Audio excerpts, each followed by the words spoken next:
Services trade is at the heart of efforts to reimagine globalization and extend the benefits of trade to more people and countries. The data demonstrate that services has been the most dynamic component of world trade since the WTO was established 30 years ago. Manufacturing export-led growth is dying. Service export-led growth is booming. That's a fact. Up to 2008, 70% of middle-income countries' nations experienced manufacturing export-led growth, and only 10% experienced service export-led growth. Now, after 2008, only 40% had manufacturing export-led growth, 70% had service export-led growth. The reality is, it's happening, and the other way isn't possible. So we have to adapt to this new reality. Today, the services sector generates about half of employment worldwide. It is also the source of most new job creation, especially for female and young workers. But it seems to me that there is a disconnect between the sector's importance and the attention it receives at the WTO, whether in negotiations or with respect to aid for trade. It is time for a rethink. We're not living in the world of 1990.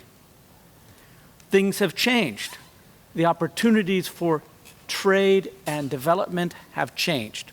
More and more services and more goods are getting converted into cross-border digital delivery. And business models, therefore, are completely changing. And I think this business model change needs better understanding, needs better experience sharing, so that I think within the WTO community, this could become something that is replicable on a much larger scale. The ratio of women to men tends to be higher in the services sector.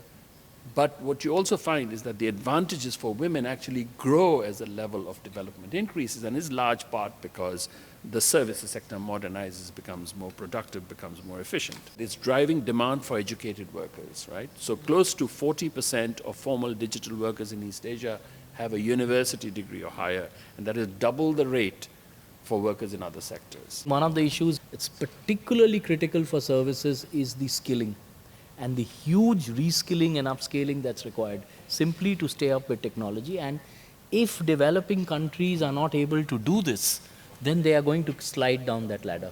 Manufacturing is about technology and capital. Service export is not.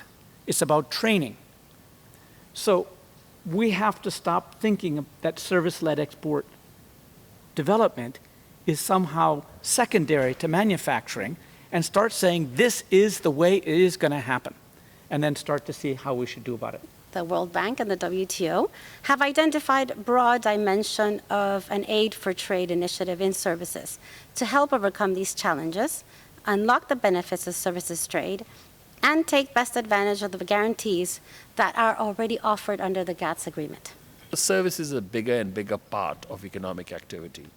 And without trade, it's going to be very, very difficult for countries to actually make sure that you can keep things competitive.